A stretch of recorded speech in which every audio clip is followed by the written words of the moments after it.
Hey hiya hoya out there, I'm Market Chaos, and this is where I would like to confess my true feelings.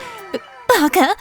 No, we are not doing that. This is where I'd like to introduce you to a creator that I feel has been able to perfectly capture the balance of horror that can comfort the disturbed and disturb the comfortable that I spoke about in my previous video. Someone whose content is a mixture of disturbing imagery and eerie tones as a glaze over top a hopeful watercolor landscape. Someone who I am inspired and unsettled by every time I see their content. Dr. Nowhere's creations can only be described as riveting. Their style is one that clearly takes inspiration from the analog horror craze, a type of horror capitalizing on the Luddite nature of the 80s, 90s, and early 2000s. Using visuals meant to replicate videotapes and VHS, the newly popular genre of horror uses a medium meant to capture heartwarming home videos to instead broadcast a history of frightening creatures with distorted anatomy and horrible events. Though the genre itself isn't exactly new, with a heavy overlap with found footage horror films, such as The Blair Witch Project,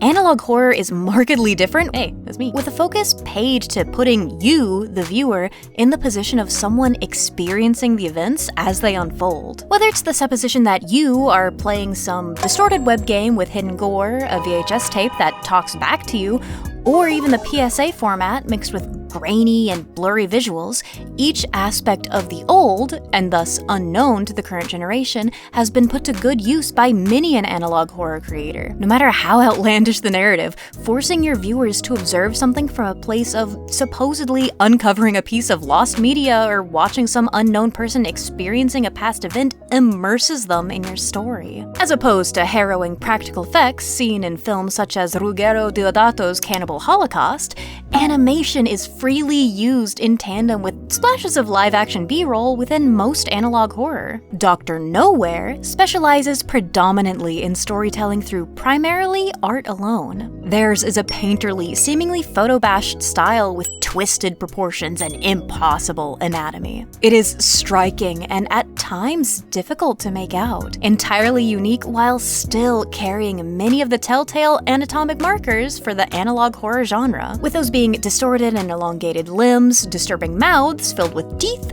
and sunken-in eyes made to look a bit more realistic than the rest of the piece. All can be found as twisted markers throughout Silas Orion's work. Speaking of, we are first introduced to this character, the Locust. The first video publicly available on their channel, titled Concept TOE1, plunges us immediately into an unnerving scene with the Locust wheezing and sounding as though they're in pain. They repeatedly slam an open palm against the glass we view them from as it begins to crack. In this case, the audience's fear is derived from these disconcerting sounds and the feeling of being trapped. The sound of death rattles fills our ears as this inhuman being tirelessly works to break the glass. Intriguingly though, we are not the ones trapped in this case. The Locust is seen within a home of some kind, surrounded by warm lighting and cozy yellow wallpaper. The only giveaway that this is not a happy home being the dried red and brown stains and splatters on the walls behind it. It's a subversion of expectations. Usually, horrors are trying to get to us within the safe haven of our homes.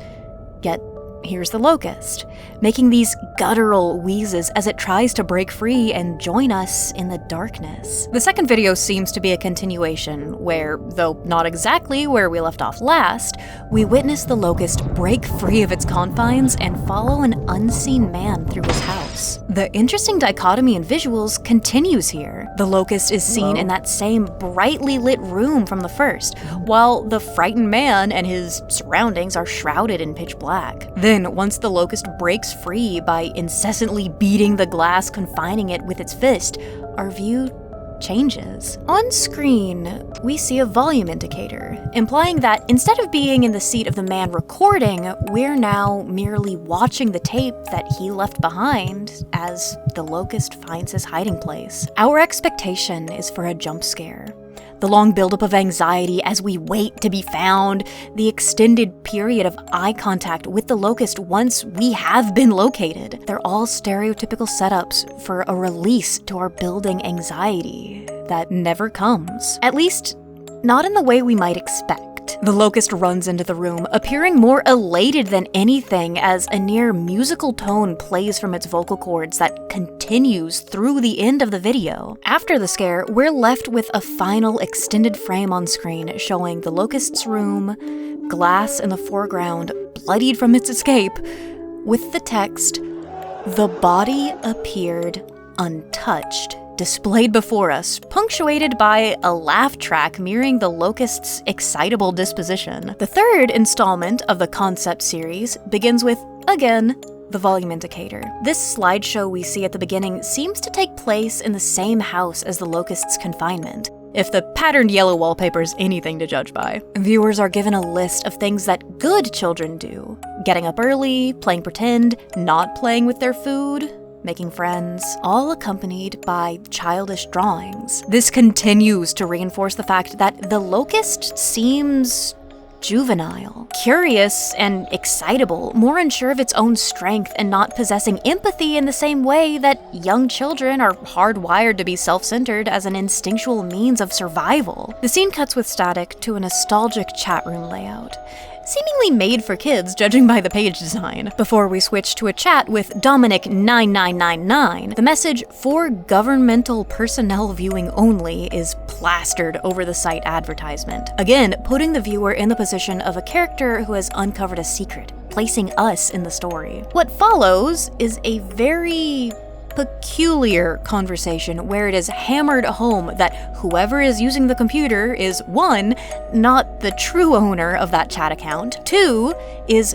very childlike, and 3, is desperate for a video call with the person on the other end. A conversation where the user says they are starving. Once Dominic concedes, we see the Locust with their nose in the room's corner, almost as if in timeout. The same kind of music plays here, but the message is clear. Something bad happened that left a shell of a corpse as we see a pulsating heart in the Locust's place. This raises many questions. Mainly it brings to mind the idea that perhaps we were not seeing the Locust through a window all this time, but rather through a screen, thus implying that if you can see it, it can see you. And if it can see you, it can break out to find and potentially feed on you. The Locust understands human language, but only to an extent, almost like it's still learning. Again, like it is a child. That does have an interesting implication for us as the viewer. If the earlier hypothesis is correct and that the Locust is truly a form of childlike cognition hazard that can creep out of any screen displaying it, 11 million people could be in a lot of trouble. Then there's a break in the series, but not in the production of horror content. The Boiled One, possibly Silas Orion's most recognizable creation, is a being with heavy ties to biblical imagery and is deserving of its own video. Even so, its video still contains many of the same tropes seen within other Dr. Nowhere videos and in analog horror in general. Title cards, warnings to the viewer that this is a cognito hazard, PSA-style infographics, interviews, and the slow build-up to what would be a jump scare cut short by another title card. It is a very effective use of the analog horror toolbox, but has an interesting through line with the stress placed on birth at the end. Then, we see the first of a different kind of horror. The Boy in the Bath is different from the very beginning. We're no longer in the realm of found footage or PSA-style analog horror. The text on screen talks to the viewer as an omniscient narrator, giving objectives like a video game. Corrupted game EXE creepypastas are nothing new, and entirely fictitious games used as a vehicle for a greater story, such as with Petscop, are nothing unique per se, but this video feels special. There's something unsettling about it, beyond the perversion of an everyday thing like a computer game being evil or haunted. Even the name of the video, The Boy in the Bath, acts as a clue to set us on edge. Continuing the gameplay theme, we follow the directive to take a shower, rising from bed and moving past a crib that lays empty. Our hand moves on screen like a cursor in an old CD-ROM adventure game as we strive to wash the lasting filth from our body. As we move through the house that feels not like a home, the perspective of the on-screen text shifts. We now talk to ourselves in small assurances as the sound of running water fills the suffocating silence. But it wasn't my fault.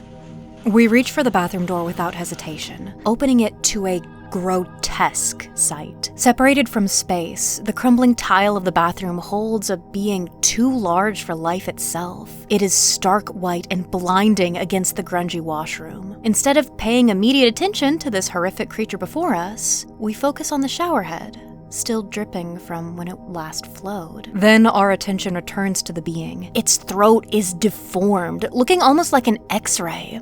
It has no cheeks or lips. The creature is skin, bone, and sorrowful, downcast eyes. Why did you leave me here? The voice is not mad or accusatory. It feels morose as we linger on its ragged breathing, on the twitch of its hands. We finally recoil, and as if defeated, the being speaks once more.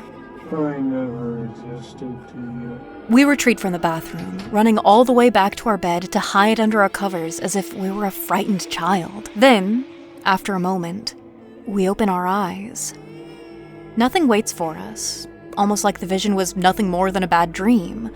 But as we calm our breathing and blink once more, the being appears inside of the crib at the foot of our bed, holding its knees to its chest, watching us in where we lay. It speaks slowly. I know you heard me. It was all your fault. Its tone is almost taunting to the observer. Then, we linger. We watch the boy from the bath a moment longer before closing our eyes, resigned. There's no jump scare, just the sound of water dripping from the faucet. This is horror, but not of the same kind as before. This isn't a monster that's come to haunt us. This isn't some spooky entity that wants to kill or do us harm simply because it is evil.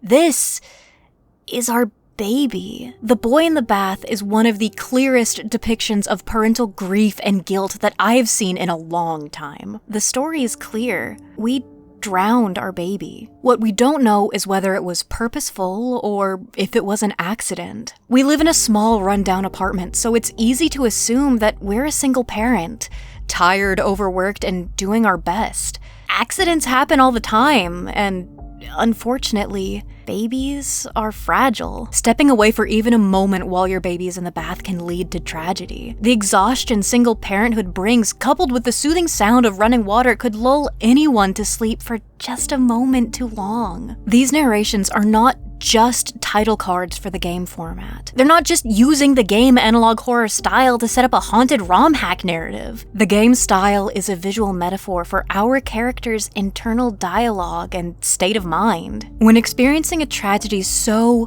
great as losing your child, whether to your own negligence or a genuine accident, life grows dull. You begin to see things as objectives you simply have to do because those are the rules, or because it's required. Not even because you want to do them or are even conscious of their necessity.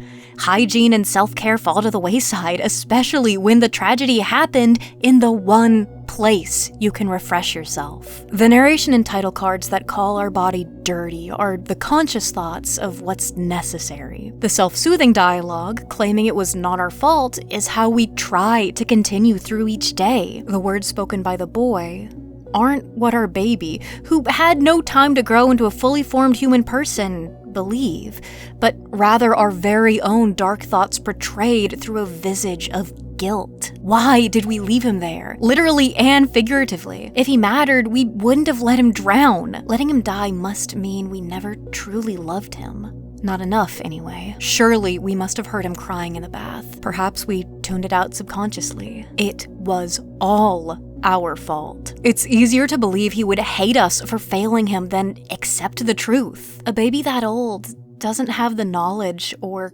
capacity for hate. A baby that age is barely a person compared to an adult. The boy in the bath is horror, not because of a scary creature who wants to hurt us for some inexplicable reason, but instead because this could happen to anyone in this situation. It's horror because it is reality portrayed through a visceral and striking lens. Which does make it a bit sad seeing how people have taken this devastating and beautiful visual metaphor and turned it into random Minecraft jump scare monsters, but I digress. After The Boy in the Bath, Orion produced one more analog horror style video in the Oddity Compendium, in Philbus I Trust, but then there was a small shift. Unsettling imagery is still abound, but it feels different. Eerie, but with an off-tune acoustic. The following videos are depictions of some very disturbing creatures seemingly just living, existing, and being lived around. Unnerving in the same way it feels wrong to watch a dog walk around on its hind legs. It's uncanny, but at the same time, it feels refreshing and bright. No video shows this better than Where Did Life Go? A 2-minute, 30-second video that I admit I cannot watch without tearing up. The visuals are perturbing, and the music that plays has the trademark sound of a creepy analog horror video. However, watching this gives me a sense of hopefulness. Seeing the everyday lives of Dr. Nowhere's creations humanizes them to the viewer as we cycle through choices of vignettes we could look into more depthfully if we so wished. The poem read aloud for the video's duration is one of monotony. It's one of dead-end jobs and the gray feeling of the day-to-day grind, of the loss of childlike wonder and the dangers of falling too far into escapism. But also of all the small beauties in the world, of how life is not bound to the soul-crushing moments where you spend hours at a computer working your day away to pay the bills, but in the walk to work and the joy that can be pulled from it. The things that you see that don't necessarily make you laugh, but make you puff a bit of air through your nostrils. The things that bring a small smile to your face, even when the world is gray and filled with horrors, or even an expansive void. Life does not stagnate. Life may have been in that scary and depressing diorama before, but it will not always be there. By the video's end, we see the creatures from the beginning have left the small vignettes we saw them in earlier, finding them later on a shelf. This gives us the dual meaning that life for them too has continued to move forward, but also that they could be part of the world that Jeppy, the sunfolk that we followed throughout this short story, created and chose not to escape into. It harkens back to my earlier point that horror itself is escapism. It can be a way to experience the terrors in a controlled way and to defeat them, yes, but also as a way to come to terms with the terrors that make up our lived experience. To convey such a feeling of comfort through this disturbing medium with these grotesqueries, it genuinely confuses me that some people find the entire video creepy. But I suppose even if what I dedicated a whole video to describing is a misquote, it still rings true. To comfort the disturbed and disturb the comfortable. That is the goal of so many forms of media. Dr. Nowhere's media, whether made to accomplish said goal, created as catharsis, done by accident, or any variety of reasons, accomplishes that beautifully. Thank you for creating art, Dr. Nowhere. And thank you for watching to the end of this video. I'm excited to see more of Dr. Nowhere's work, especially with it looking like their next series is a continuation of the Locust storyline. Additionally, one of Orion's newer videos, Desiderio, is a really good look at what anxiety feels like, and especially what medical anxiety can feel like. If you haven't already, I highly suggest you go and watch it. And I want to say a big thank you to my wonderful Patreon supporters. I couldn't make these videos without you guys, and I hope you're enjoying the new video and animation content I've been posting on there, and I hope you've also been enjoying the artwork that's available on Patreon earlier than it is on the internet at large. At our Ardent Supporter tier, we have Fox, Kai, and Mary. And then we have our biggest fan, Agent Ness. Look forward to the next video where I'm going to finally go over book 2 of Piggy. I've been being asked for it, and I really want to get that video out for you guys. I just need to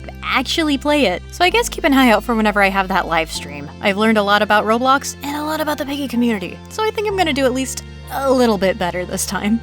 Stay safe, but make sure to keep the chaos. Bye-bye.